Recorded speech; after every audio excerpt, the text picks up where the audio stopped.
गजाननं भूतगणाधिसेवितं कपित्तजम्बूफलसारभक्षितम् उमासुतं शोकविनाशकारणं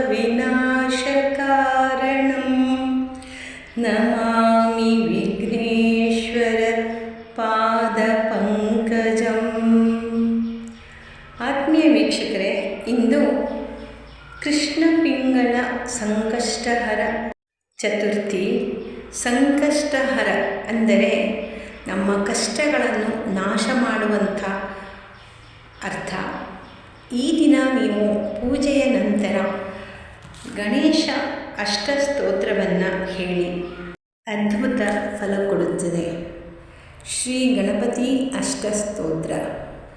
ಗಂಧಾನುಲಿಪ್ತಪೂರ್ವಾಂಗಃ ಸರ್ವದೇವಸ್ಮರಃ ಸದಾ ಗಣಗಂಧರ್ವರಾಜೇಶೋ ಗಣಗಂಧರ್ವಸೇವಿತಃ ಗಂಧರ್ವಪ್ರಬಲಾರ್ತಿಘ್ನೋ ಗಂಧರ್ವಗಣಸಂಯುತಃ ಗಂಧರ್ವಾದಿಗುಣಾನಂದೋ ನಂದೋನಂತಗುಣಾತ್ಮಕಃ ಗಚ್ಚ ರಾಜೋಥ ಗಚ್ಚೇಥೋ ಗಚ್ಚ ರಾಜ ನಮಸ್ಕೃತಃ ಗಚ್ಚ ಪ್ರಿಯೋ ಗಚ್ಚ ಗುರುರ್ಗಚ್ಚರ್ತಾಕೃತ್ಯ ಮಾತುರಃ ಗ್ರಹೇಂದ್ರೋ ಗ್ರಹಿತೋ ಗ್ರಾಹ್ಯೋ ಗೃಣೀಗೃಘುರನಾದಿತಃ ಪರ್ಜನ್ಯಃ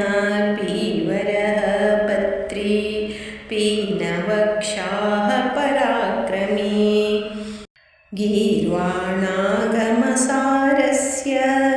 ಗರ್ಭೋ ಗೀರ್ವಾಣದೇವತಾ ಗೌರೀಸುತೋ ಗುರುವರೋ ಗೌರಾಂಗೋ ಗಣಪೂಜಿತಃ ಗಂಗಾಪ್ರಿಯೋ ಗಂಗಜಶ್ಚ ವಾಹನಾದಿಪುರಸ್ಸರಃ